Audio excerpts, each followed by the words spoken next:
Welcome back to episode 5 of the Screen Therapy Podcast. I'm Charlie Rogers. I go by SeeJayAre online. And as always, I'm joined by Nick Steinberg. Hey, good to be here with you today. Welcome back. Yeah, did you have a good holiday? It was awesome. Yeah, so, you were in Florida. Yeah, we went to Florida. Lucky, jeez. Yeah, family vacation. We went to Disney World and Universal Studios the first 2 days. There was tornado warnings in the area, so we didn't better get... time to go on the rides, right? Exactly. So we didn't get hit by any of that, but we got the rain from that. So we all got soaking wet, but we had the time of our lives because it kind of drove people away and kind of scared people off. Perfect. The second day at Universal, there was hardly anyone there, so we got on almost every ride. Very little lineups. So, okay, at Universal, Yep. do they still have the Marvel rides? Is that still there, or do they have the Marvel rides? Because there was yes, like they the do. Hulk roller coaster. They have a Spider-Man and, one. yeah. Yes, we didn't go on those because what I realized later, that's part of a second park that we didn't have access to. Oh, that's that right. I thought was a water park. So, right. Yeah, we're going through Harry Potter Land, and there's like a train that you take over to the next one. I'm like, oh, let's hop on the train and go to the next area and go on all those rides. They're like, oh no, you need a ticket for that park. I was like, you bastards. Yeah. Oh yeah, it's like a dual park setup. I thought it was a water park. So I thought I thought all the rides and stuff we would want to do were in the normal Universal Park. Yeah. So that was okay. We still got on tons of stuff. I mean, Harry Potter Land alone is worth it. It was cool. I'm not a Harry Potter fan, Right. but it was still obviously amazing to see. Just the the detail. detail, yeah. I'm just a huge fan of. They've got like New York street scenes there. From like it feels like you're in like 40s New York. Oh, okay. So they've added to it. No, that's been there forever. Really? So it's just like the main area of the park. There's like a bunch of like old school shops. The shops and stuff. Buildings with stoops. Diagon Alley in that London. Yeah. Is that what it's called? Yeah, Diagon Is it actually Alley. London? I think it's supposed to be in London. Yeah. Really? I always just assumed it was it's like it's New like York a little place. magical shop area or whatever. Oh, cool. Yeah. Either way, I always felt like what New York would feel the like. reason in you the said 40s. that is because I think the new movies, the Fantastic Beast movies, I think at least the first one was set in New York or something. Really? So that's why I thought, I'm like, oh, did they add to it? That's cool. Oh no, you're still thinking about the Harry Potter part. Yeah. Okay, so that's a separate thing. Oh, sorry. So okay, in the normal Universal, just in Universal, as you're walking through, it's all it's like streets of New York, like 40. It's so cool. Yeah. But then there's the Harry Potter stuff that's like how it would look in whatever. Yeah. Wherever Harry Potterville, that's where it takes place, right? That's it. That's the one. So my boys have never gotten into Harry Potter, mostly because I haven't introduced them to it because I'm just not into it. You gotta get them in at a young age, like they'd love it. Yeah, but my wife loves Harry Potter, so I mean, I still thought it was awesome, right? Like, but I don't have the appreciation that a lot of people do. Yeah. I will quickly say that I would rather go to Universal over Disney any day, and my boys actually enjoyed Universal more than Disney. I can't say I haven't actually been to Magical Kingdom, which I mean the main Disney park. There's like 4 of them, but that's where we went. But I've been to Universal, and I, as someone who enjoys rides more, like roller coasters and things like that, I would definitely rather go to Universal. Now, I think the next Simpsons ride too. Oh, well, that was the whole Simpsons area was amazing. Yeah. I will say that in the next 10 years, as Disney evolves because of Marvel, Star Wars, then it's going to be more up my alley. I think so. I just find a lot of the stuff at Disney to be dated, sometimes in a good way. Like, It's a Small World. I love going on that because I love old Disney. It's the nostalgia. Yeah. But at the same time, some of it I just feel like could use some updating, and I wasn't all that impressed with a lot of it. So we'll get there. Yeah. But how was your holiday? Well, I mean, I didn't go to Disney or anything. But you like went that, to glorious Blue Mountain in Resort. Collingwood, Ontario. Yeah, which is very nice in the winter. I don't think I've ever actually been up there. Well, we mentioned it quickly on the other podcast. That I've actually been there all year round. I've gone up in the spring and summer as well, and I think fall too. It's beautiful in the fall. I was there a couple months ago. Yeah, it's a beautiful place in general. Yeah. For those of you that don't know, Blue Mountain's it's like the kind of the best ski resort in Ontario, I would say. Yeah. Like, I don't know what other ones there are that I mean, are big. Ontario is a pretty flat place. Yeah, it's not a mountainous region, but this is on the escarpment. And it's a good size hill. Yep. Yeah. Yeah, I mean, people in BC will be laughing at us mountain right is now. generous. It's not a mountain. It's more of a bump. But a good one. Yeah, nonetheless, a beautiful place to go on holidays. And that time, holiday season would be great there. Yeah. So we were staying probably like a 5-minute drive away. Just a shared house with a few different couples. So yeah, it was good. We went to the Scandinavian spa. That was kind of like the highlight of our That's something I've always meant to Yeah, do. I've never actually had like a professional massage or anything. Oh, really? Man, yeah. Yeah. All right, I could see what the big deal is now. Yeah, for sure. It's a little awkward, but yeah. you know, it was a couple's Now, massage. was it so?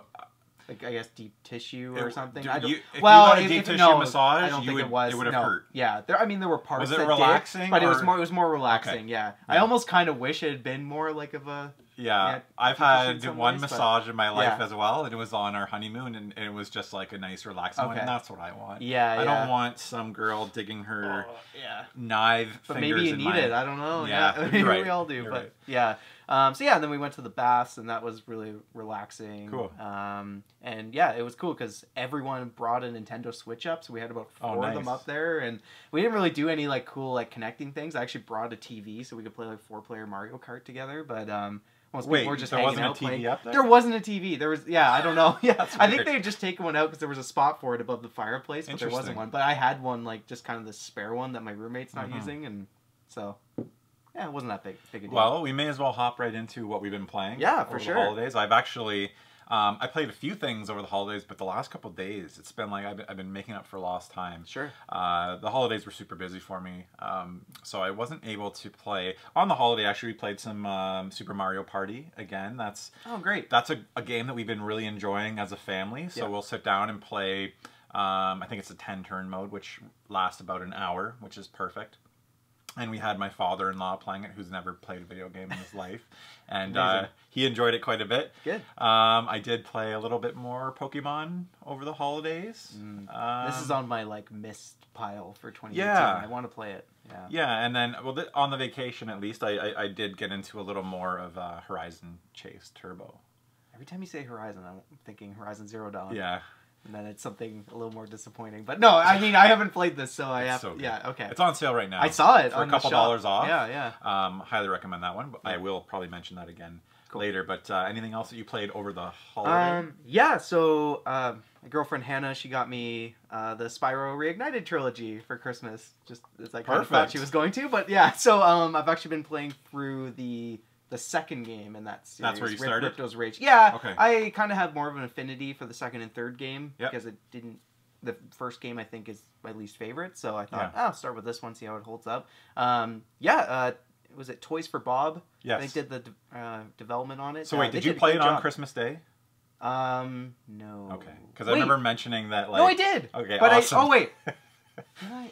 Or was that Christmas Eve? I didn't actually play it with my sister because I didn't want to haul my PS4 all the way over to my parents. But I did play some like Mario Kart and Smash Brothers with my sister, and that was really cool. I just felt, I mentioned it before, that I thought Spyro was such a cool game to open up Christmas Day and play. Yeah. I love played that. it on Christmas Eve, so that Got to get back to that one. Yeah, but it's great. Yeah, they did a really good job of kind of updating the graphics, making it look really pretty, kind of like how you remember it to be. Yeah. Right? Because if you go back and look at those like late 90s they're graphics pretty rough now, but like now it's like, oh, this is still a good looking game, still plays really well, like the controls are like surprisingly tight, like you can tell, like Insomniac.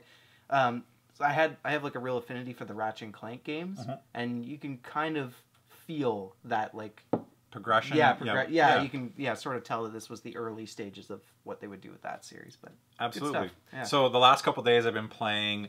I played a little bit of The Crew 2, which I picked up for super cheap on a holiday sale. For $20 I picked up The Crew. Remind me again of what the deal is with the Crew games. They're racing, right? Yeah. I mean, this got on my radar, I think it was 2 E3s ago when they announced this. Okay. It may have been at the press conference that I was at for Ubisoft. I think it was.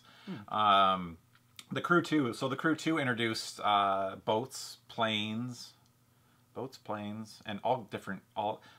Oh, it's like Diddy Kong Racing, sea. but like... Yeah, that's a good analogy. Land and sea, and then within each discipline, you've got all kinds of crazy stuff. So the cars have, motorcycles, off-roading, street racing, all kinds of stuff. Basically, like Forza Horizon with airplanes and boats, and not as good.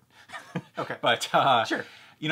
I've said it time and time again, it's very rare. Ubisoft is one hell of a game company, and they do get some flack still. Yeah. But most of the games that they create are at least worth checking out, and I feel like the Crew 2 for $20, if you just want a racing game, if for some reason you're not playing Forza Horizon, definitely worth picking up.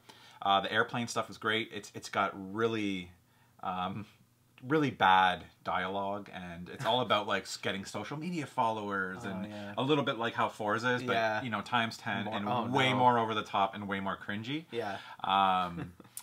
So yeah, that kind of brings it down a little bit. I mean, I've only put a few hours into it, but I've been having some fun with it. I started playing Mega Man 11. Oh yeah, which I picked up for cheap. It was $25 on the Switch for a physical copy, so I grabbed it. Enjoying that way more than I thought I would. Not that I didn't think I would enjoy it, but they've introduced some new mechanics as time slowing mechanic, and then a power mechanic, which you can switch between on your R left and right, which introduces all kind of new gameplay elements to the classic Mega Man formula. You can call in your dog Rush, and you can use him as a jumping platform to get up into higher platforms or whatever. Cool. The graphics are gorgeous. It's got a cheesy little cutscene story that is actually pretty good. Some really cool new bosses. So, been really impressed with that.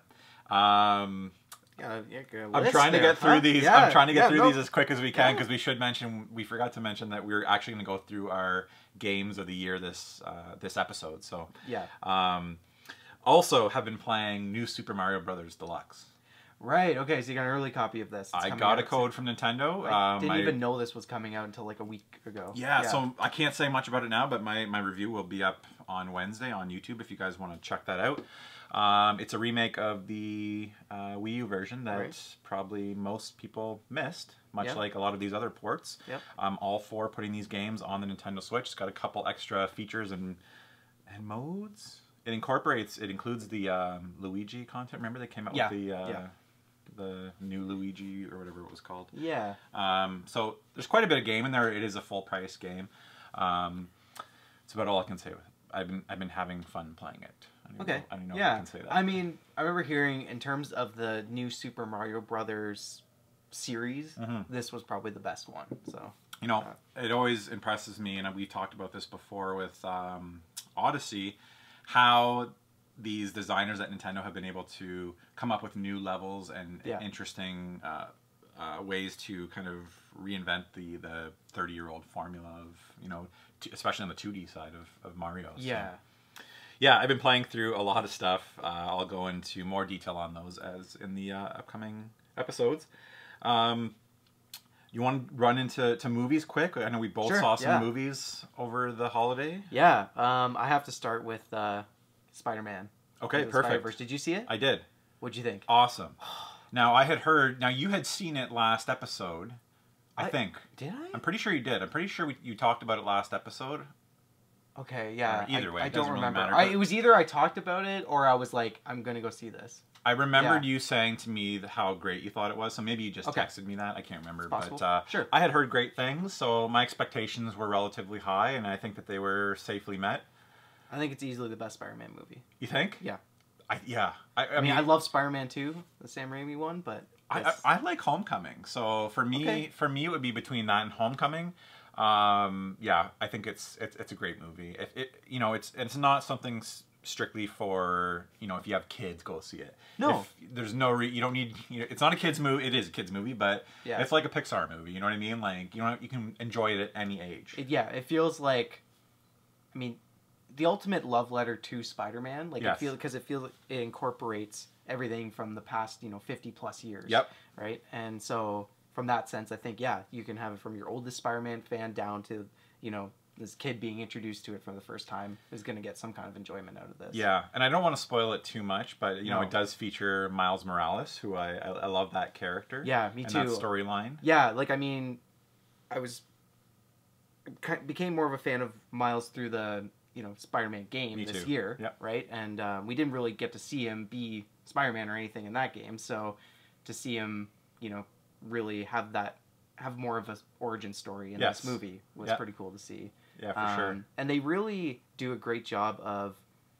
like, hammering home this message of, like, anyone can wear the mask. Yeah. Right? Because that was kind of the reason I think Miles was created in the first place, was that, people were complaining about, no, only Peter Parker could be Spider-Man and sort of this. And then I think it was, like, Brian Michael Bendis. He's like, well, no, anyone could wear it because he's wearing a mask. And so I created this character. And, so you really see that with all the different Spider-Man that come in. For sure, and I love, you know, that from the different dimensions. The there's like an older Spider-Man. I'll just say I won't go into too many details, but you know, and his life has kind of played out differently than the Peter Parker in the Miles Morales universe. Yep. There's also a pretty cool cameo, which I don't think was a known thing before I saw it from a. I think I know an actor. who you're talking about. Yeah. I know it's hard to say with that. And at the end, I saw him like I knew I recognized. I thought that was him. So, but yeah, I mean, Into the Spider-Verse is fantastic. The animation style too. Like I couldn't get over how cool it was. Yeah, you know what? I think I saw it on so when I went to the States here in Canada, no matter what hole in the wall movie theater you go to, it's got a beautiful, most likely Christie digital screen. True. Yeah. All of them. Yeah. In the States, not so much. I'm watching movies on, you know, projectors that look like they're from the mid-90s, and this movie felt like I had to several times go, did we accidentally walk into a 3D movie and forgot to grab the glasses? Blurry? It was weird, so I think my experience was kind of dampened a little bit. It's a shame. Yeah, I could almost see it through that, like the art style, but like, a couple times I was like, wait a minute, there was like double lines and it was strange. So it kind of lessened my experience there. But that's hard to say, right? Because it could be something that's part of the movie, but it could also just be the crappy technology you're watching. You know, it's probably, probably that. Because I know when I was watching, I didn't notice anything bad. It was just more like, it just felt like how did they do that? It didn't look as good as it should have to me, but yeah, I mean, the art style was awesome. Yeah. Voice acting was great. The kid who played Miles Morales was fantastic. Oh, fantastic. Yeah. Music too. Oh yeah. Yeah. So, I listened to the soundtrack. Remember, I was gonna sing you that song. Yeah. So do you know the Post Malone? It's been on all over the radio, and I freaking love it. Was it called like Sunshine or Sunflower? Sunflower. Yeah. I love that darn song. Yeah. Yeah, and it starts off the movie with him like kind of singing to it, and it kind of pops I know, up right from that point, I was like, I'm gonna love this movie. Yeah. Like, just I don't know. Yeah, it's a charming movie. Yeah. So the other one that I saw, I'm curious to know whether you watched Bird Box. No, I have not. You did not watch I have Bird not Box. watched these Netflix ones yet. Yeah, I kind of stayed away from that one. I want to watch that Bandersnatch or whatever. I haven't watched that, so let's both watch that for next episode. I mainly haven't watched that because I need to watch it down here because you need a TV that you can, unless you watch it on a laptop, you need a TV that you can be interact with. Yes. So Bandersnatch is the interactive Netflix episode of. I always want to call Black Mirror. Black Mirror. I always want to call it Altered Carbon. Remember Altered Carbon? Yeah. I don't know why, but sure. Anyways, I saw Bird Box. It's great. It's great. I'm sure you've seen all the social media stuff, and initially funny. Initially I saw it and I was like, "What the heck is this?" So that's why we watched it. We watched it. My wife and her parents watched it. They weren't big fans. No, but it's a pretty good horror movie, suspense horror for a Netflix exclusive, I guess. Pretty good film. I'm not going to say it's like, you know, one of the best horror films of the year. Yeah, but it's definitely worth watching. Okay. Sandra Bullock is fantastic. Isn't like John Malkovich in this movie? He's in it. I love John Malkovich. Yeah. The guy who was, I don't know if you ever saw Moonlight, but the main actor from Moonlight is also in this, and he's really good too. I wish I remembered his name. Mahershala Ali? Is that his name? I don't know. Is he in the new True Detectives? Or was he, like, he was the villain in Luke Cage too? No. No, not that guy. Not that guy. Okay. Not that guy. That guy was in Moonlight, yes. Yes. But this is the main character from Moonlight. I know who you're talking about. I love him too. He's great. But yeah, anyways. Bird Box is definitely worth checking out. Have you seen Bumblebee yet? Yes. I loved it. That was next on my list. Me too. Okay, good. So I hate the Transformers movies. Okay, me too. Like, I mean, let me say, I like the first one. I never was like, oh wow, what a great film. Yeah. It was like, you know, this is entertaining. It's the first time we had seen them. The effects are insane. Yeah. And you know, the Mark Wahlberg. I like my boys love watching them, and they're like sometimes a bit of a guilty pleasure for me. But that being said, they're not good movies. No. But like you said, Bumblebee is, I think, easily the best Transformers movie. Yeah, I know, and I keep trying to like piece together like why, and I think it's because there's part of the movie feels like it is sort of like self-reflexive, like it's aware of how bad the previous movies have been. Like, just the line that got me was, I think there's a point where John Cena's character's like, I don't know if we could trust these guys. I mean, they're called Decepticons. Like, it's just, I like how they, they can poke fun at it. Like, it's not taking itself too seriously. That's what I think is so great about it. That's the way to say it, for sure. Right, and it's like, and, highlighting Bumblebee as the main character, he's just so likable and... It's adorable. It's G1 Transformers. Like, it's the classic 80s. It's the closest thing to that original... It's in the 80s. Yeah, it's the soundtrack. Yes. It opened with a Smith song. I was like, I am in. This is...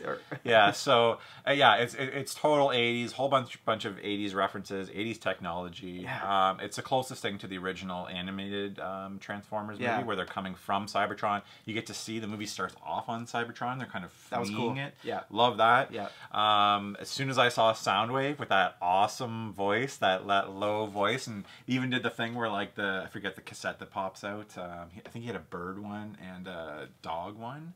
But that happened, I was like, oh my god, this is amazing. This is great. And of course I saw the toy for it at Target while I was down there. Right. It was like $90. I'm like, damn, I want that so bad. And likable human characters too. Yeah. I think Haley Steinfeld was great. She was great. What'd you think of John Cena?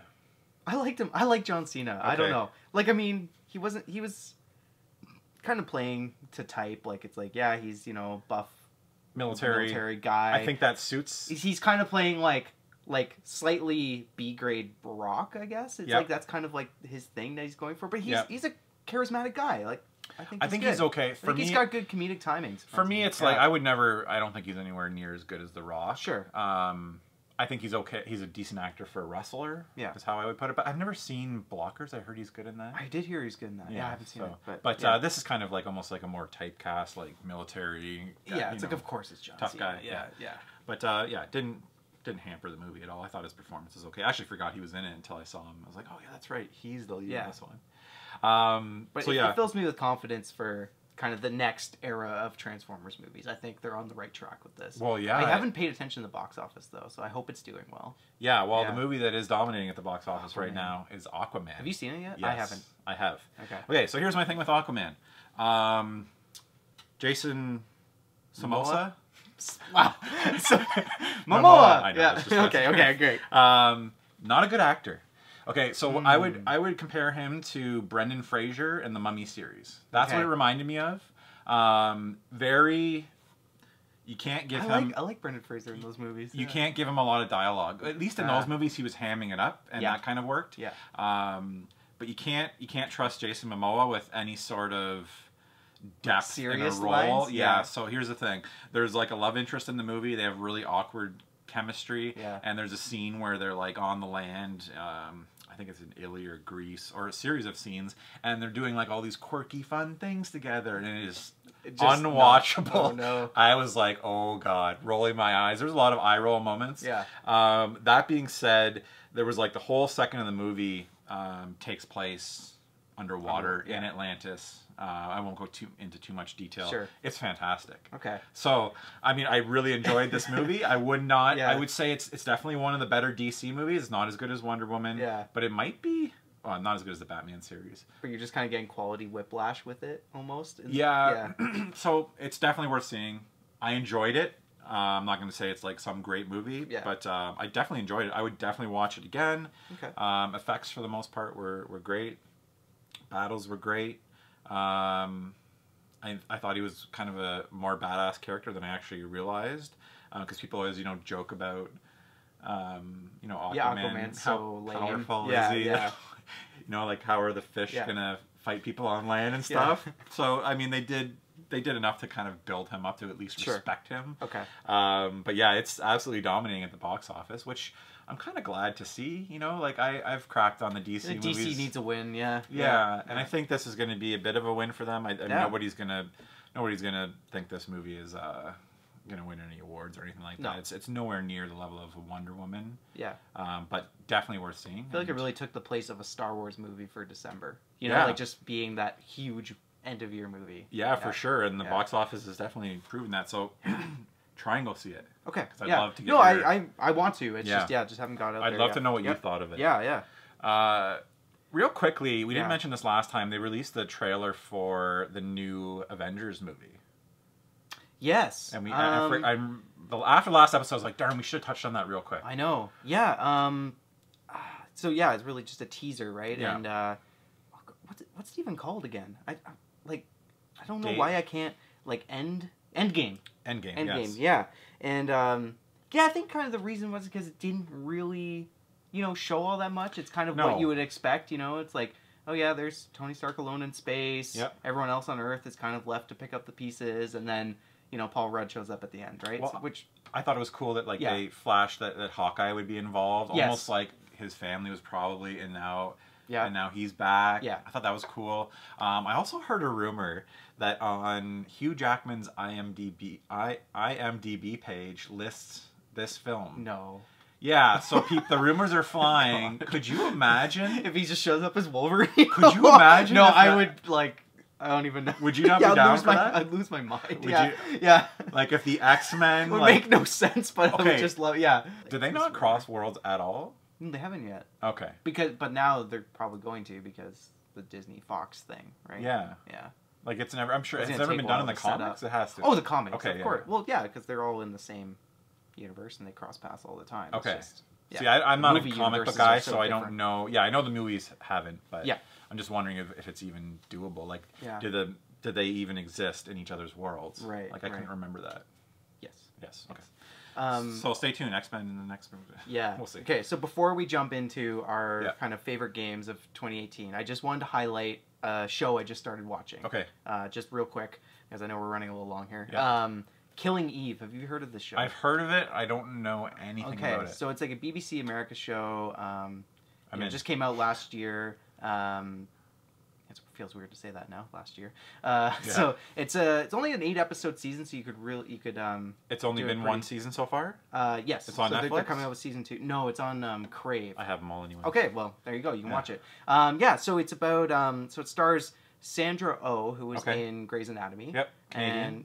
And then I think she's like a kind of a newcomer actress, like Jodie Comer or something like that. Anyway, so Sandra Oh plays like an MI5 sort of analyst or whatever, and she starts kind of investigating these series of assassinations, and it turns out that it's Jodie Comer's character, who is like this super badass assassin. Okay. But she's like kind of humorous in a way too, and it's like really weird to kind of parse out her character, like what's really going on. It's like she works for this mysterious organization, and it all kind of becomes about this cat and mouse game between them. And I really like it because it's sort of is adhering to like spy TV and spy movie tropes while at the same time kind of making fun of it. Okay. I love spy movies. Yeah. Like there's a scene where like this like assassin, she gets a new handler or whatever, and he's like, you think he's gonna be like this new character or whatever, and she just like kills him. It's like fantastic. Like a little bit Bourne-esque? A little bit. I don't know about Bourne because there's not. Well, yeah, you're kind of like going into like her past. That's kind of a lot of the investigation over the season is figuring out like where did she come from, what's going on, and it's got like kind of the back half kind of takes place in Russia. And it's a lot of cool locations. Definitely check it out. So does that mean you signed up for Crave? Yeah. Okay. But not the like super Crave. Which I signed up for because I've been mentioning Crave. So Crave is only available here in Canada, so you Americans can just tune this out for a sec. But it's better services. It's really the only way. Yeah, it's really the only way that we're able to get HBO. Right. Outside of a ridiculously expensive cable package, which lumps in a bunch of other stuff. So I think Crave is $12, and I think for $20 you get movies and the full HBO. Yeah. Which has all the new stuff. So I got Crave on a deal. It was I think I saved for the first 6 months and paid the price of the regular one and got the premium version. But I'd mentioned before. What I've been watching predominantly on Crave and same for the past couple weeks is Letterkenny. Yes. Which have you had a chance? Still haven't. Okay, I know. Give it a chance. Yeah, I know. I give it. Meaning to. It started at the beginning. Yeah. It's a hilarious Canadian show that is very applicable to where we live and people that we know. Yeah. So it's extra hilarious. But that's the main reason why I watch Crave these days. But Crave is great. Right. Crave is available on Rogers now too. Yeah. Oh, is it? I'll watch Killing Eve. You watch Letterkenny. And I still need to watch the King movie with. Oh yeah. Yeah, I'm still meaning to watch Outlaw that. King. Yes, Chris I gotta watch that. that. Yeah, that was good. Yeah. Okay, so that's it for movies and TV. Great. Moving on to our favorite top games of the year. Yeah. Our top 5 Yeah. games of 2018. When I say our top 5, these are not the games that we think are the best games. No. These are just our favorite games of the year. We're going to go through the list starting from 5 to 1. Yeah. I'm sure we'll have some overlap, and I guess when that happens, we'll just have a discussion about that. That's the way we say where it is on our list or for something. Sure. Sure. You go ahead and start first. Okay. So number 5 was probably the hardest one for me to pick. Yeah, me too. My top 4 were kind of never in doubt. Yeah. But that 5th spot, I think the problem was that I kind of played less games this year, but the ones I did play were really good.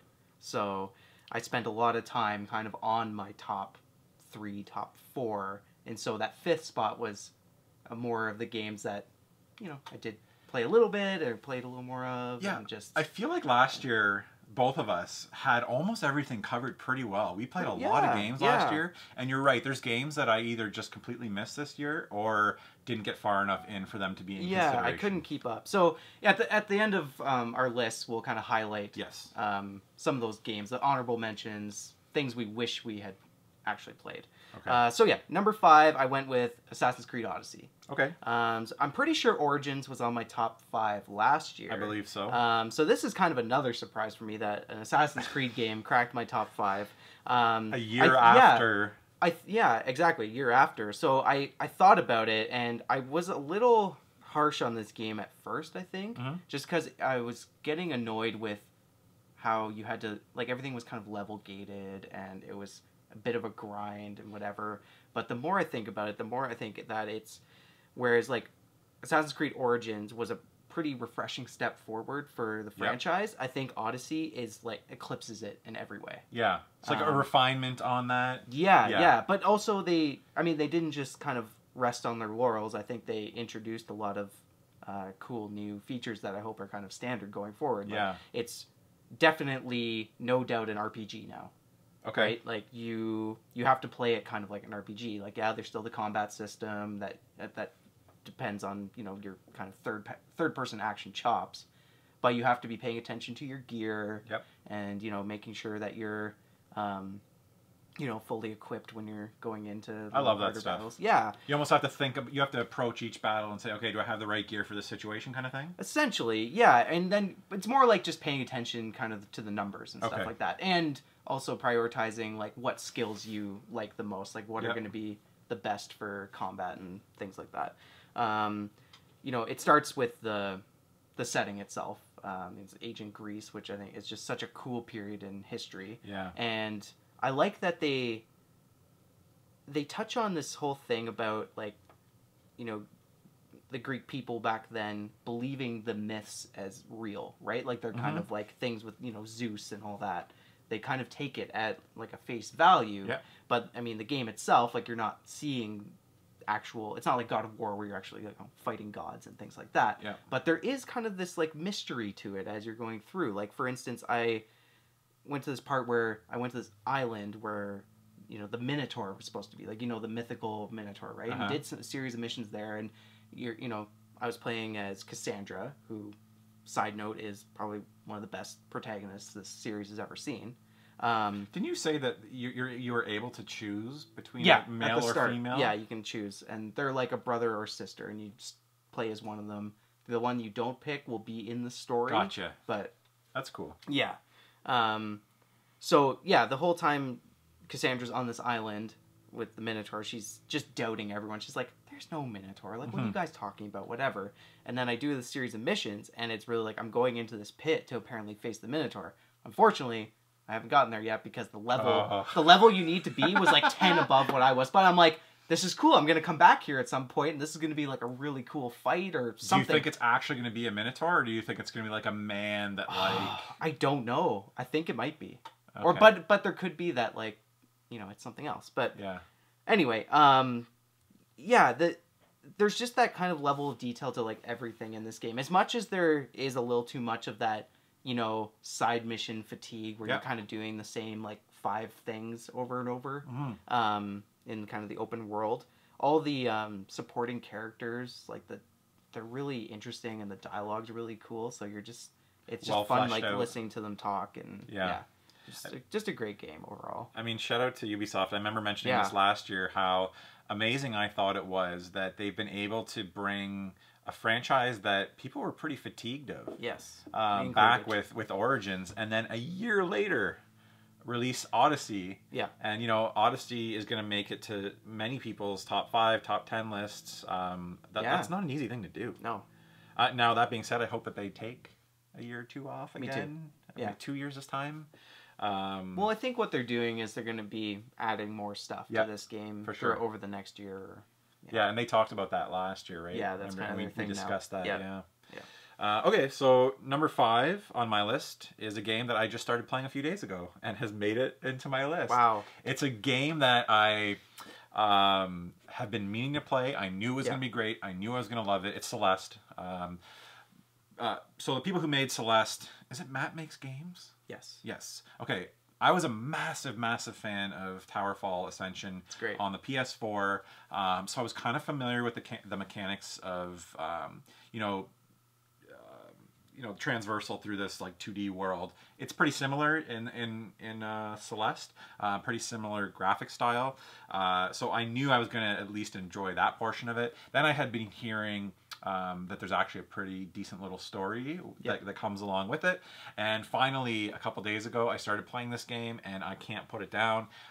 It's all I've been playing for the last couple days. I'm only, I think, approaching 5 hours in. I don't know how long it takes to beat, but I would guess somewhere around 10 hours. So I felt like I played enough of it to have it slide into the 5th spot. Now again, there's like 4 or 5 games in the slots below that I could have slid into that position. But this game, Celeste, is this year's SteamWorld Dig 2 to me. Right. Remember how much last year I love SteamWorld Dig 2. I had it really high on my list. I can't remember, but it might have been like 3rd or something like that. Loved that game last year. Love the art style. Love the story. The music is fantastic. I'm better at the game than I thought I would be, because I had heard that it was a mix of, like, you know, Towerfall, Super Meat Boy. Yeah. It's not, at least yet, as sadistic as a Super Meat Boy. I'm sure I've died hundreds of times already. But it's quickly... From what I've noticed, there hasn't been any penalty to that yet. So it's right away, boom, you're right back in the level, and you're trying again. You can kind of learn from your mistakes. Yeah. And I'm not getting hung up too long on one section. I don't mind that. I don't mind the trial and error, but I don't want to be, like, stuck. Yeah. Now I'm playing it on whatever the default difficulty was. I'm sure there's tougher difficulties. Yeah, I think there's different things. And I think you can knock it down, too, if you're having a hard time. But, man, do I love this game. So initially I really wanted to play it on the... Nintendo Switch. It just became free on Xbox Live. So I've been using the Xbox controller's D-pad. It's been okay. It's not like ideal, but it seems to be working fine. Absolutely love this game. Like I said, art style, soundtrack. It's one of those soundtracks that's like probably like 16-bit era soundtrack mixed with like some orchestral stuff. The perfect type of soundtrack for me to pick up on vinyl. I think if I see it out there, I'm going to look it up and maybe pick that one up. But, yeah, Celeste. Now, you played a little bit of it, right? I have, yeah. I've probably put, 2 to 3 hours into it, and that was earlier in the year. But I actually just picked it up again last night, briefly. I started a new game, just kind of on your recommendation. Because I was like, I don't feel like I gave this game a full chance. Not that I didn't like it. I really enjoyed it, but it's just something about it. Like, I didn't feel compelled to kind of keep playing it. Yep. Yeah. But there's a lot I like about it. You were touching on the story. I really like the dialogue is so charming. Yes. Like, I don't know if, like, the first time you encounter, it's like some guy who's like a fellow traveler or something. Yes. And he's like, I'm from the far off land of Seattle. No, it's Theodore. Theodore. Yeah. That's okay. Sure. Yeah. I just like that. It's just like, oh, sounds like a great place. Or yes. Like, I don't know. It's just, Yeah, the characters are great. The innkeeper, the storyline's interesting. It's dealing with mental illness. I think like split personality disorder, some depression. Yeah, I think did it win an award for something? It did at the Game Awards. Yeah, I can't remember narrative or something. But I like that, and I like that they kind of tie that in to the gameplay itself in the sense that it's like the mental health and dealing with that is a really hard thing to overcome, and it's the same with this game, is it can be hard to overcome, like different areas and things like that, but it's like they keep kind of giving you like support as along the way. They're like, you can do this. Yes. Like that's like one of the first things is just like, you can do this. And I'm just like, yeah, again, right? Like I like that. It's great. Yeah. I really like it. Now, quick question. Did you play Dead Cells at all this year? No, this is another one. Okay, so I briefly played Dead Cells, and that was kind of similar to your experience with Celeste. It just didn't really get its hooks into me. Same thing with Hollow Knight. So in my opinion, I think this is the best of those series of platformers that came out this year.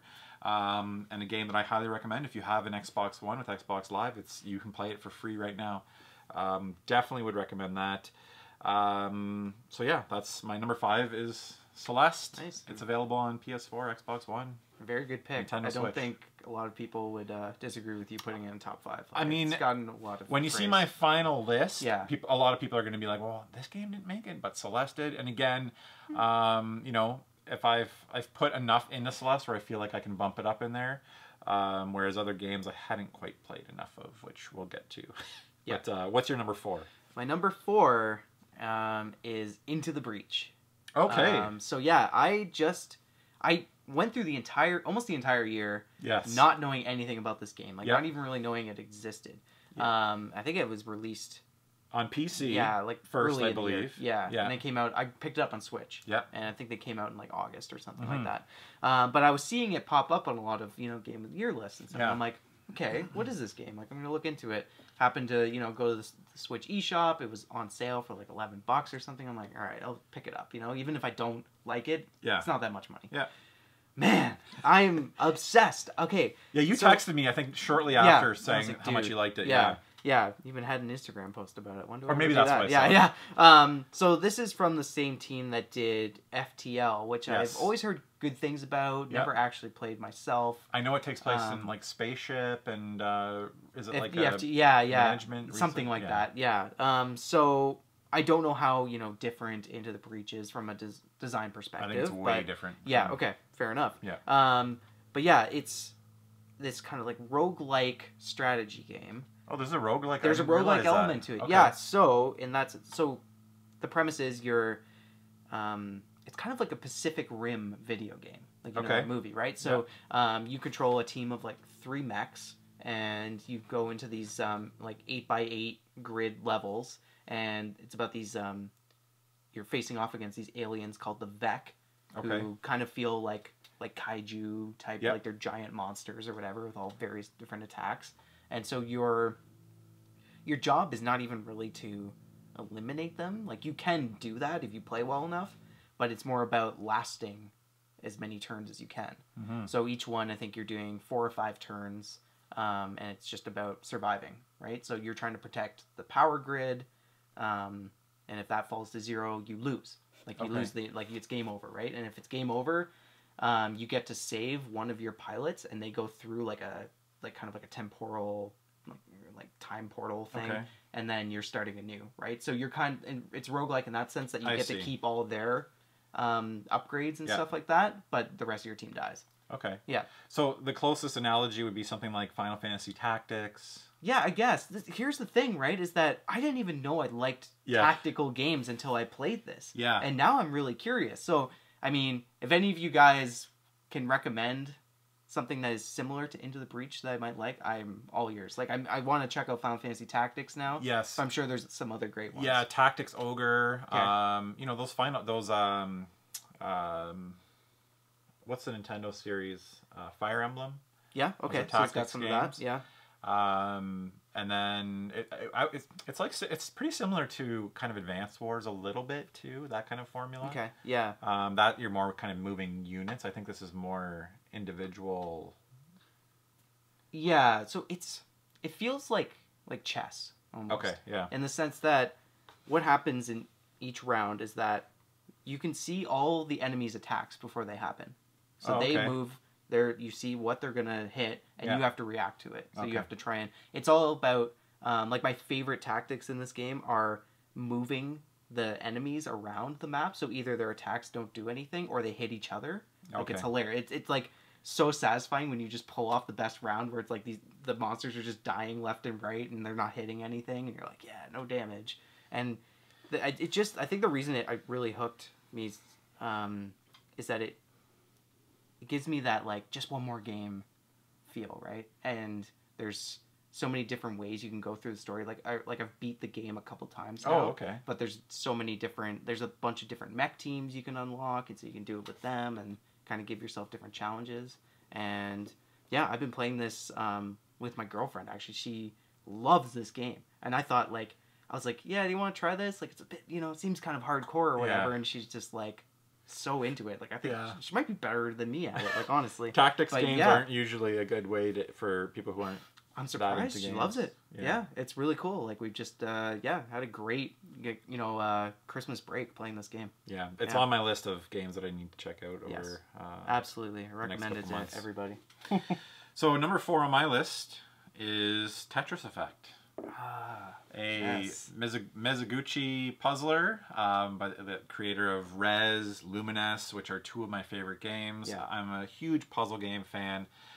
Basically, Tetris does a fantastic job of incorporating classic Tetris into like this audio visual experience. They have a word for it, but I can't remember exactly what it was. Where you just get in the zone. I especially like puzzle games like this because you can't do anything but get fully involved into the game, if that makes sense. So whatever you're stressing about, you can't think about other things while you're doing this. No. So it's a really great, it's a great escape. Yeah. I turned down the lights. It's got, the music in this game is fantastic, gorgeous visuals.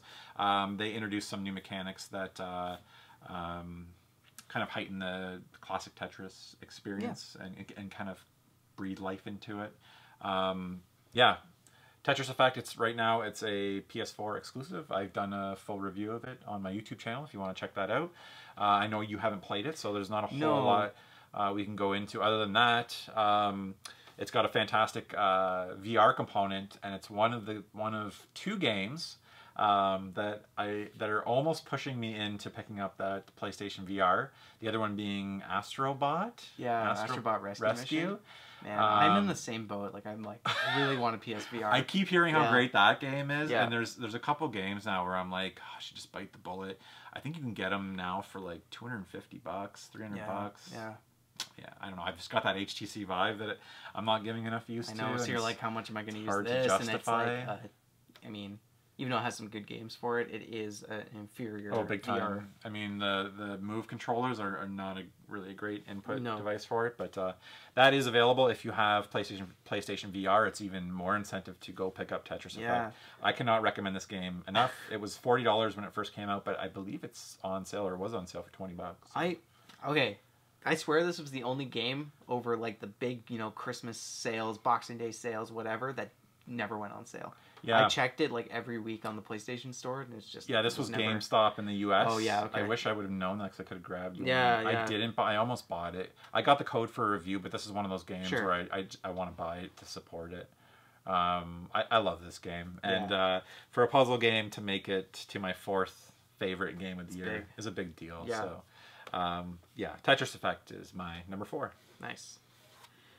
Yeah, so I guess we're moving on to number 3. Yep. Number 3 on my list is Red Dead Redemption 2. Okay, I figured that. Yeah, I'm going to assume that this probably isn't in your top 5. It did not make my list, not because it's not a great game, and believe me, I did consider it. Yeah.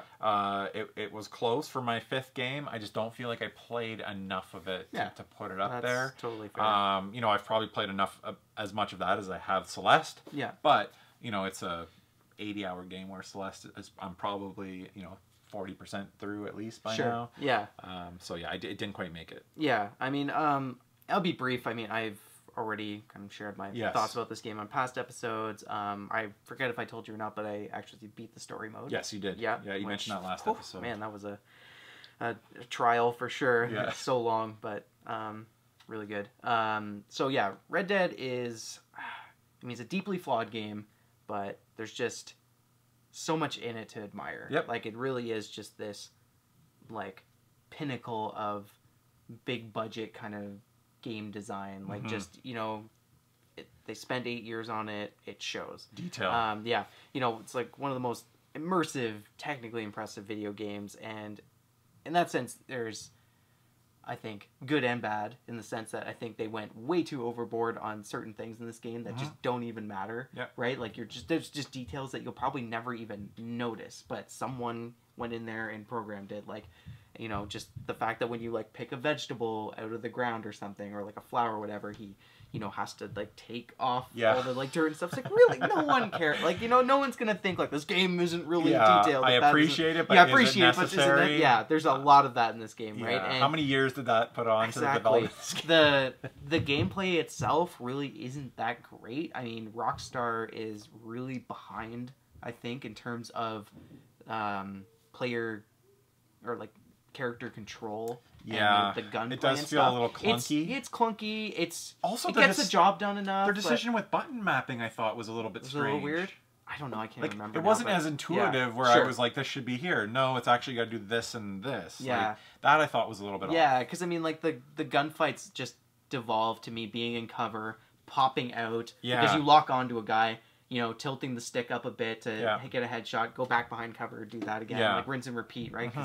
To face off waves of enemies. But it's not so much those like that I really care about all that much. It's that the small moments in this game, and there's so many of them, are just so good. Like, just these little you know, quiet, introspective moments between characters that, you know, you could very well just miss completely. There's a lot of this game that you could miss if you don't take the time to kind of talk to characters and do this. Yeah. And you get kind of rewarded. If, you know, just really cool storytelling is like a reward enough for you, you can get a lot out of this game. If you're a very impatient player, you're probably not going to enjoy it that much. And you know, I think it's fine to not like this game. Yeah, or if you have other things that you need to play, like if you can't devote 80 hours to this game.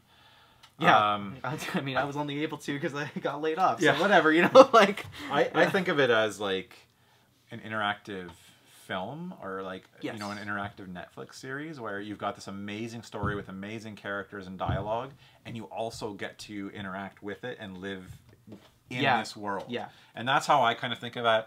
I mean, I just as a blockbuster video game, I don't think that it's gonna have. I mean, it obviously did have the success, but I think a lot of people, like I mentioned before, you know, are going to play a couple hours and just fall out of it. Yep. And I also feel like it's not going to have staying power. I don't think many people are going to be talking about Red Dead Redemption 2 as long as I think games like God of War will be in the conversation for Game of the Decade. Yeah. I think Red Dead Redemption 2 will eventually fade away, I don't think it'll be brought up in many conversations as, you know, this fantastic game of, you know, like, I don't think we're talking about Red Dead Redemption for like 3 or 4 years from now. Okay. I don't know. I disagree with you a little bit, but I can see where you're coming from on that. To me, Red Dead Redemption, I want to say it's a level above like something like Assassin's Creed Odyssey. I just feel like it's not going to be mentioned among the greatest of recent years. Yeah. I feel like it won't have as solid a legacy as the original game. I think so too. Yeah. Yeah, and I was going to say that. I think the original was so groundbreaking. Yeah. I think this one tries to go for way more and misses the mark a little too often. Well said. Yeah. But I mean, still amazing enough to end up at number 3, right? This is a fantastic video game. Yeah. You know, we're clearly nitpicking and you know, I'm just trying to not justify why I haven't gone back to it more. No, but I think there is something to that you know, that it didn't, you know, sink its hooks I know it's a fantastic game, and I completely respect it. It's just I'm not sure it's for me, and I've mentioned before I have troubles with open world games, especially on that scope, completing them. So it just didn't quite hit with me like I thought it would. Yeah. So. Yeah. All right, so where are we at? We are at number 3 on my side. Yes. My third favorite game of 2018 was Forza Horizon. A game that, like, when I started thinking about my top 5, I didn't even cross my mind. And then I was like, oh yeah, I played the crap out of that game. This was one of the ones where I was debating whether to slot I forgot you played it quite a bit too. Yeah, good. So we can kind of go back and forth on this. I'm not a huge racing game guy. For me, Forza Horizon was the perfect balance between I mean, racing sim fans are going to kill me for this, between racing sim and kind of arcade. So you had some of the customization options. You had real life cars that kind of handled very similar and sounded very similar to their real life counterparts. Still, obviously, an arcade racer, but it gave me enough of the sim stuff to kind of scratch that itch. Upgrades and that stuff. Cosmetic. I can't be bothered with that stuff. You know, I used to think it was cool when I was younger. Like I used to, you know, swear by Gran Turismo just because it was so detailed and all this sort of stuff. But you know, it's like now it's like I just want to race. Yeah. And I just want them to make a proper new Burnout game too. Well, real quick tangent. Did Burnout Paradise Remake come out in 2018? It did, right? It did. That was a great game. I mean, it did make my list. It was on sale, like really. For super cheap. Oh, you gotta buy it. I should have bought it. I know. I've seen it for like under $10. Yeah. It is so fun going back, and we played that quite a bit too. But yeah, Forza Horizon 4. The customization stuff for me came into play when I found my Subaru Impreza that I loved, and it's great for snow, mud, every situation. Yeah. And I wanted to tweak it to get as much horsepower and performance out of it that I could. And I did that with a couple more cars, but yeah, I'm not going in and tuning every car. I just love that that's there. If you want to do some minor tweaks. I mean, now I think I'm at 130 something cars that I own. I own a ton of cars. Yeah. I should say that I just started playing the Fortune Island DLC. Oh, okay. Which I believe is the first of 4 DLC. Oh, wow. Content packs are going to release, and it's a whole separate island with all different kinds of terrain, big mountainous region. That is amazing. There's this really cool like treasure hunt that you go on while you're on Fortune Island, searching for treasure chests, kind of like the barn finds, but instead you're searching for treasure. Love the barn find aspect. Sometimes it could be a little frustrating to find them. Yeah. So the process there, and I let the boys help me with this, is you find your marker of the general area. Yeah. You get in the area, and then the thing to do is use your drone. What, there's a drone in this game? Yes, there's a drone. Okay, so you get out of your car. That's awesome. And in the menu, you can fly around your drone, and you use the drone to fly around and search for the barn. And once you find the barn, it marks the clear location on the map. And then you drive your car to it. So that's the process to finding the barn finds. I love the barn finds because they were kind of, a lot of times they were like region specific, and they give you a little bit of background. I think one was from like the Italian Job and like movies. Cool. There's a whole James Bond content pack as well, which kind of plays with the whole Great Britain setting. Yeah. Now, what did you think? We talked about this briefly before, but what did you think of the Great Britain setting? I love it. Yeah. I'm such a I don't know, I love the British Isles and stuff like that. So it was really cool to be like, oh, cool, I'm just racing around in here. Yeah. Yeah. And at first glance, like from 3, when you're going from Australia, to Great Britain. Yeah. But they make it work. Yeah, they do. They vary the terrain enough, and I love the season element. What a great addition that was. Yeah. My one question for you was because I'm not as far in the game as you are. Do you ever get to go to London, or is it just like Edinburgh's like the main city? As far as I know. Okay. No, I haven't seen any London. I feel like that's a bit of a missed opportunity. But maybe that might be an expansion thing. That'd be awesome. Yeah. And if it was like more centered around like street races and stuff like that through London, oh, that'd be cool. That'd be good. We'll see. As far as I know there's at least 2.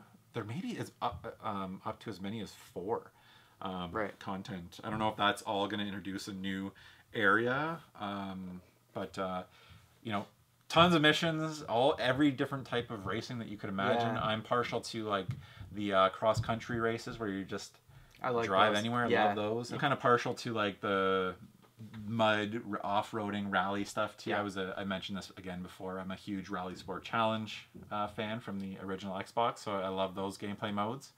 Tons of gameplay modes, the online components where you could do kind of live events. I thought was pretty well done. Not really my thing, but I did a couple of them. I've been challenged a couple times. I'm just like, nah, I'm good. Yeah, and you can go race over here. You can challenge your like AI, so people who are on your Drivatar things. I like that element. I just think that's a cool addition that I think they introduced that back in one of the mainline Forza Horizon series games. But yeah, Forza Horizon 4. I think it's safe to say that this is easily my favorite racing game. Oh God, maybe since Gran Turismo 2. It's definitely the racing game that you like it more than Burnout 3? Yeah. Wow. Yeah, I do. Okay. Now wait, Burnout 3, wasn't it Burnout 2 that had the awesome takedown mode? No, Burnout 3. Okay. I did love that, but I loved it because of the takedown. That's all I used to play. And was that the one with Crash mode? Yeah. They need to get back into that stuff. I love it. Yeah. But yeah. Okay, wow. Forza Horizon 4, my third favorite game of the year. I think it's completely justified. I never thought that a racing game would be that high, and initially when I got the code to play that game, you were kind of like... Yeah, I was like, I'll try it out, and it really put its hooks into me, and, you know, they've done a fantastic job with that series. Cool. Yeah. Yeah. So, what are we at for you? Are we at number 2? Number 2. Okay. Yeah. So now this is where we're going to have some crossover. I think so. I think we know what our top 2 games are going to be. I'm interested to know. I think our order might be the same. Okay. My number 2 is Marvel Spider-Man. Yes, me too. Okay. Great. All right. Let's have a discussion about it. So, I mean, man, like, what a year for Spider-Man, first of all. Can we just say between this and Into the Spider-Verse and R.I.P. Tom Holland in Infinity War? Oh, yeah. What a moment that was. But man, like, but like, I shed a bit of a tear in that one. Spider-Man. Like, like, right from the get-go, like, you know this is going to be something special. Like, I love that opening, like, mission, or just how the game opens, where it's, like, in his apartment, and you learn so much about, you know, Peter Parker, like, you know, it's like, oh, rent overdue over here, you know, and it's like his life's kind of a mess or whatever. But then he jumps out the window when he hears sirens, and suddenly you're swinging, there's like music playing, and you're just like, okay, like, if this game was just that web swinging mechanic alone, like, just gave you New York, you know, it'd be worth it, right? Yeah. You can fast travel, but I think I used it like twice. I did it like near the end when I was like just trying to wrap things up. Yeah, I platinumed it, by the way. Yes, I heard that. I know. That's awesome. I mean, it wasn't hard, but it was just kind of time consuming. But yeah, like, I think what surprised me the most, and I don't know if you'll agree with me or not, is the just how engrossing the story is. Yes. Yeah. And I mentioned in my review the willingness to take the story into some darker places. Yeah. And take some chances with the story. Yeah. For a video game, I was really impressed with that. Yeah, I think, you know, when I first heard Insomniac was working on a Spider-Man game, I thought, oh, that's, you know, that's a great developer to choose. Like, the gameplay is going to be fantastic. Yep. And I think it was. Like, I think 3D world traversal. Yeah, the combat system, I think, is really good. Awesome. But I didn't think, you know, Insomniac isn't really thought of as this great storytelling developer. Yes. I don't think they're on the same, you know, level as like Naughty Dog or something like that. Right. But I think, you know, this game was kind of a statement, I think, on their part that it's, you know, we're very interested in telling really good stories, and yeah, I think they knocked it out of the park. Yeah, I'm always interested to know like how that works out with because I got a chance to see that with the Star Wars games, how you know, like the Marvel team would come together with Insomniac to develop this story, and you know, how much say and they're allowed to be, you know, how much say is Naughty Dog Insomniac, sorry. Yeah. Has in the story. Yeah. And, you know, I always wonder how that dynamic works. Like, they're like, do they have to present every little thing to Marvel and go, hey, we really want to do this in the story. Is this okay if we do this?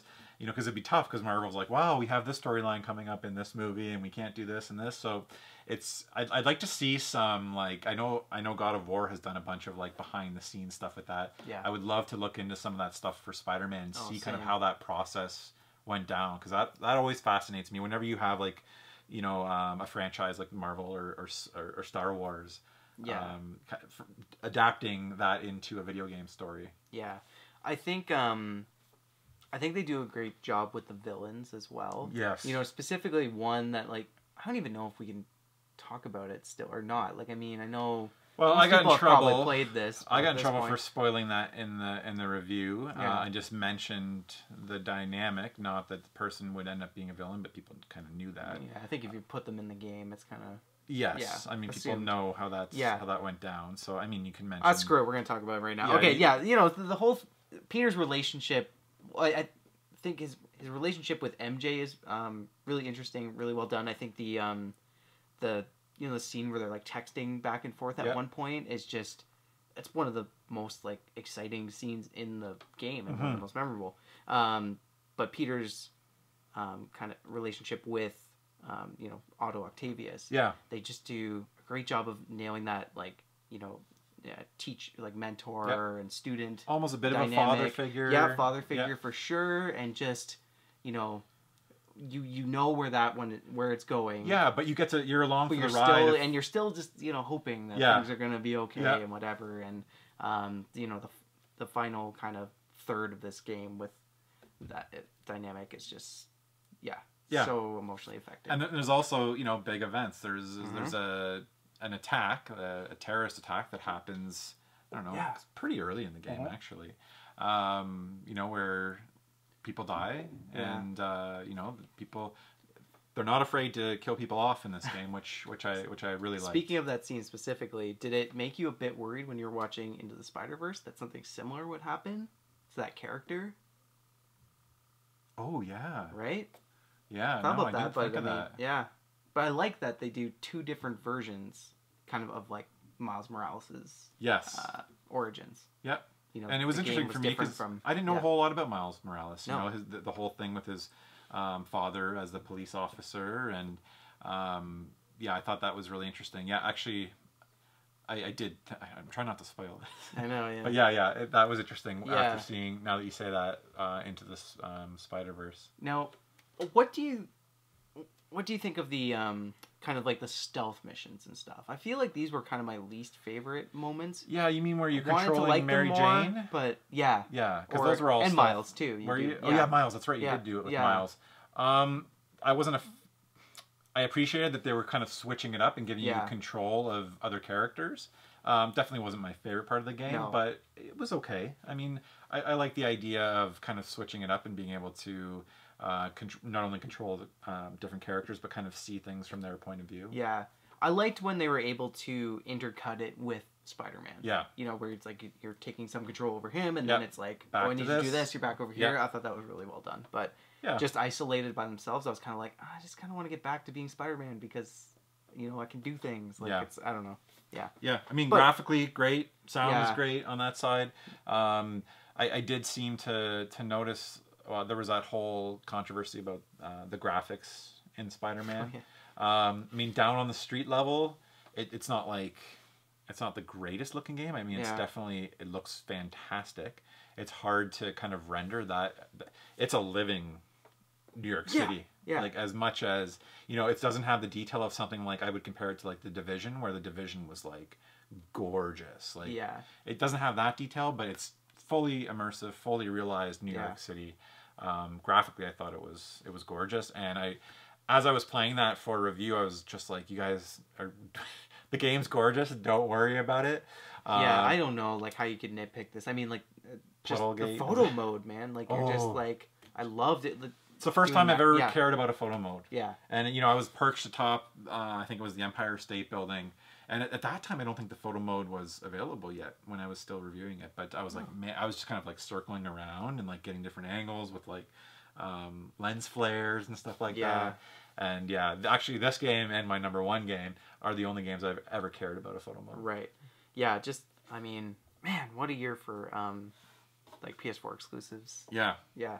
Now it's interesting because I've seen a few people, websites rate Spider-Man much lower than I thought.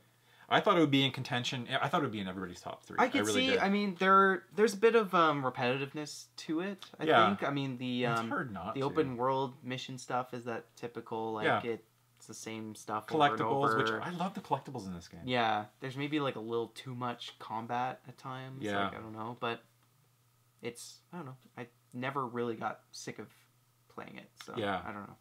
Yeah, but it could just be being a big Spider-Man fan. I don't know. Yeah. Yeah. Definitely deserving of our #2. Just so good to see an awesome superhero game again. That's not like a Batman game. Yeah. Yeah. For sure. I'm excited to see what they do next. Yeah. Do you know where? Like, is there any word on? I think Venom's going to be involved. I mean, they're definitely making a second one. Like, this game did really well, but I'd love to see an Into the Spider-Verse type, like artistically. Yes. Like kind of a cel shaded graphics type thing. That'd be kind of cool. Yeah. I guess they can really go anywhere they want at this point. Yeah. Awesome. Things are definitely looking up for Spider-Man. Yeah. Okay, so we are on to our #1 game of the year. Yeah. It's the same game for both of us, I'm assuming. You don't know that. Yeah. What is it? Tell me. Okay, so the #1 game of the year for both of us, I believe, is God of War. Are you sure that game's not called Boy? Oh, that was terrible. I'm sorry. Wow. Okay, so remember when I said God of War I struggled between God of War and Spider-Man. Okay, yeah. I think I had more fun playing Spider-Man by a minor margin. Yeah. But I just feel like God of War is a better game. Yeah. So it was tough. But when I thought about it, I was like, you know what? I think if I had to choose, I got to put God of War #1. Yeah. I know I said earlier when I was talking about Red Dead Redemption 2 that game is kind of the pinnacle of the what you can do with the AAA big budget game. Yeah. But God of War, I think, is a little different in that it sort of nails everything that it's going for. Yes. I mean, you can tell that this team at Sony Santa Monica just had such a clear idea of what they wanted to do with this game. They wanted it to be different from the other God of War games in the past, but also recognize that those games are a part of this franchise's history. Yeah. And, you know, Kratos' history, the lead character, and that, okay, we're not going to act like those games didn't exist. We're going to, kind of hold them up to the light and, like, look at, like, why they're so kind of problematic now. Yeah. And what can we use them as kind of, I guess, like, storytelling fodder for where we want to go next. Yeah. Yeah, this game is definitely, to me, more story-driven. Yes. And, when I mentioned that I struggle with open-world games, this is the type of game that is right up my alley, where, yes, it opens up at some point, but it's still driven by a narrative, and that's what I really like. I like some sense of direction as to where to go next. Yeah. And I feel like I can kind of I played this game and I can kind of wrap it up with a bow and be like, okay, I'm done with that. Now that being said, I can go back and finish up stuff like all the Valkyries and that sort of thing. There's a new game plus, which apparently is really good, where I believe you keep all your weapons and abilities. Yeah, I think so.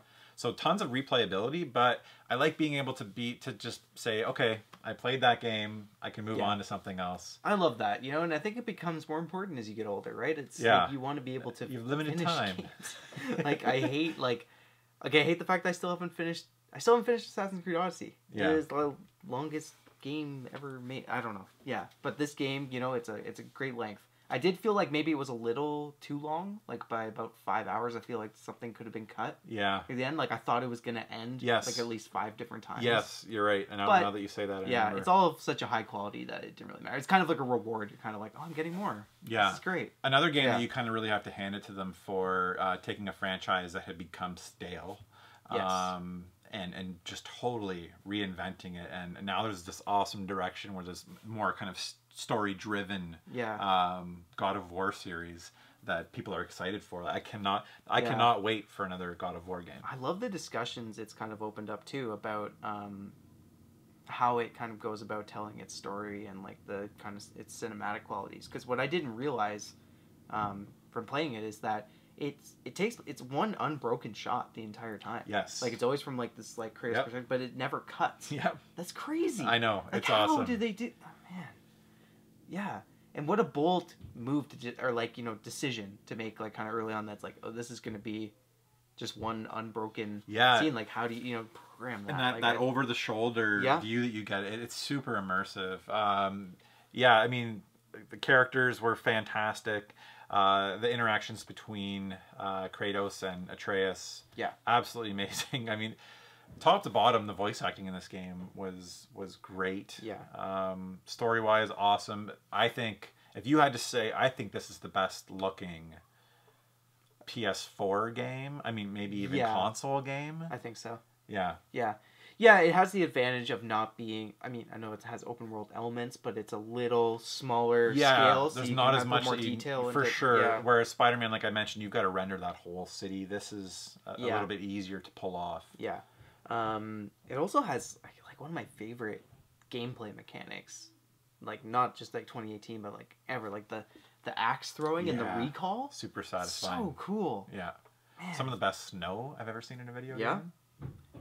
I know, it's like at this point you're just it's just listing off one amazing quality after another. It's hard to even think of negatives about this one. Yeah, I didn't have much. Yeah, besides it could have maybe been trimmed down a bit. Yeah. The story. Yeah, I don't know. Like it's See, we talked about God of War to like exhaustion earlier in the year. Yeah. That like I'm at the point now where like I don't even know what else I can say about it that hasn't already been said. Yeah, for sure. Other than this is one of those games that will be in contention for Game of the Decade. It's that good. Yeah. It's a game that comes along once every 5 years or so. Like it's that good. Yeah. This would like Would you put it above anything last year? Oh man, like I don't even know. Yeah, I think it's better than Horizon. I think we both picked Horizon but last year. Yeah, I think it's better than that. It's probably the best game I've played since like The Last of Us. Yeah. In terms of, I mean, I know it kind of has some design similarities, but yeah. It's probably in my top 10. I mean, I haven't really thought about it too much. No. Yeah, it's to be honest with you, it's a game that and Spider-Man are two games that I'd really love to go back to. Yeah. That's saying, you know, Time, I doubt I will. I know. But yeah. So God of War is our favorite game. Easily. I mean, I like that we had a consensus, number 2 and number 1. Yeah. That's awesome. Yeah. Okay, so what were some of the games that didn't quite make your list? Yeah. I've already mentioned Red Dead Redemption. Right. And then Forza Horizon 4. Yep. Definitely. Call of Duty Black Ops 4. Yeah. That was further down my list. Yeah, you know, I thought about putting it at number 5 just because next to, you know, like Red Dead and God of War, those sort of things, I think this is a game I spent the most time on this year. Just you mean specifically the Blackout? I mean, that's the thing, right? It's like, it's really, I'm considering the Blackout mode.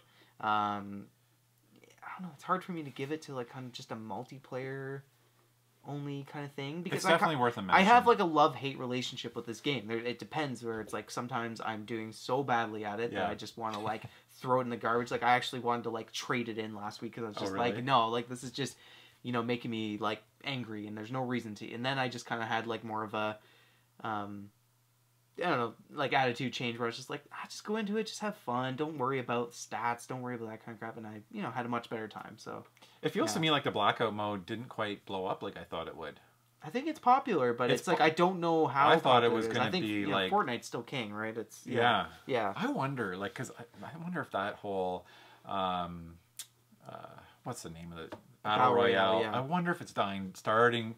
I think it hit its peak, and I think it might just be going over the top and kind of coming back down. I think it's like, I mean, Blackout has to be one of my biggest surprises of the year too, because I was totally not down on this game. I was just like, that sounds so stupid, and they're just gonna, you know, ape every like PUBG and Fortnite, and it's just gonna be, you know, the most like cash grabby thing, and I mean it is. Yeah. Right, because it's Activision. It's the best version, but to be honest, I think amazing. It's my favorite version. It's really good. Yeah, I think it. Yeah, it just didn't take over like I thought it would. I thought everybody would be playing it, and that's not the case. Yeah. Okay, so moving on quickly here. Ones, Far Cry 5. That's probably my biggest disappointment of the year. Honestly. Really? Yeah. I wasn't even sure that it was in 2018. I know. Like, that's the thing. This game has no cultural significance now. It's like been less than a year, and I feel like even though it was it's like been forgotten. Yeah, it was like, and you thought it was going to, right? Because like going in, it was like, oh man, it's controversial. Like controversial. It's taking aim at this kind of like crazy. Well, we've had the political climate. Yeah, the political climate, the craziness that's happened. But, like since then, this kind of looks tame, right? Yeah, and the thing is that I think it's a great Far Cry game in the sense that the systems are really fun and everything, but the story was so disappointing. Like just. Yeah, I mean, I've never been a silent protagonist in a game where you're constantly up against like controversial. Yeah, things. I've never been. Get it. I mean, the pagan Min story or whatever was pretty good, and they're okay. Yeah, it's okay. But, so that didn't really detract from it. I thought it was a great game. I love Far Cry series. It's the type of game that I get fatigued of quickly. Like I don't need to play the next Far Cry. That's for sure. That's coming out. I don't need to. I can skip that. Yeah. I feel like I need a couple year break, and then like the next Far Cry, like, I'd love to hop into that. So I really enjoyed it, but another game that almost made it into my 5th spot, and I don't think you played it, but Shadow of the Tomb Raider. Right. So it didn't quite. I had high hopes for Shadow of the Tomb Raider coming off of Rise of the Tomb Raider, which was my favorite game of I think 2015. Yeah. Love that game. I actually think that I put that game above Uncharted 4. That's how much I loved it. Yeah, I think that's a fair. I love so anyway. So I had very high hopes for Shadow of the Tomb Raider. Great game. I just don't think it quite reached that pinnacle of Tomb Raider. Some really interesting parts that kind of go back into Laura's childhood and kind of the way she was brought up. I really enjoyed that. More of the same formula from Rise of the Tomb Raider. Just I felt like not as a compelling narrative. The combat didn't seem as good. Right. Which it wasn't as polished or something? Or it was strange. Felt a little off? It did. It like the combat was so good in Rise of the Tomb Raider, and it just never really clicked with me in Shadow of the Tomb Raider. It felt a little bit clunky. Yeah, I really was a little bit disappointed with the combat in Shadow of the Tomb Raider. So obviously still worth checking out. You should pick it up when I don't know when you'll have time to play it, but we'll see. It's on sale a lot, so it's definitely worth playing. Yeah. I think shout out to Super Smash Brothers Ultimate. Yep. I don't think it's very much like a top 5 material. No. It's probably the best Smash Brothers in terms of like value and content and everything. But I mean, at the end of the day, it's more Smash Brothers, and I think it's a good thing. I mean, it's a great multiplayer party game. I've been more into this Smash Brothers than I have since the GameCube one. It seems like it's hitting with like the hardcore Smash fans. Like it seems like they're pretty happy with this version of Smash. So, it might be that I don't know if it'll ever surpass Melee. Right. For those hardcore fans, but it feels like it's like getting as close as you can get. The other Nintendo release that I've put a ton of time into this year was Pokemon Go Pikachu, which I've spoken on this podcast many times, and I still need to kind of do a review with the boys on that game. Absolutely love it. I think it's the perfect Pokemon game to get your kids into. They've kind of ditched some of the mechanics that I wasn't a huge fan of anyways. In terms of random encounters, you only encounter who you want to. Right. The Pokemon Go part I've never used, and it's not something that's forced into the game. Yeah. People keep saying that they're waiting for this mainline Pokemon game, and I'm like, well, this is a mainline Pokemon game.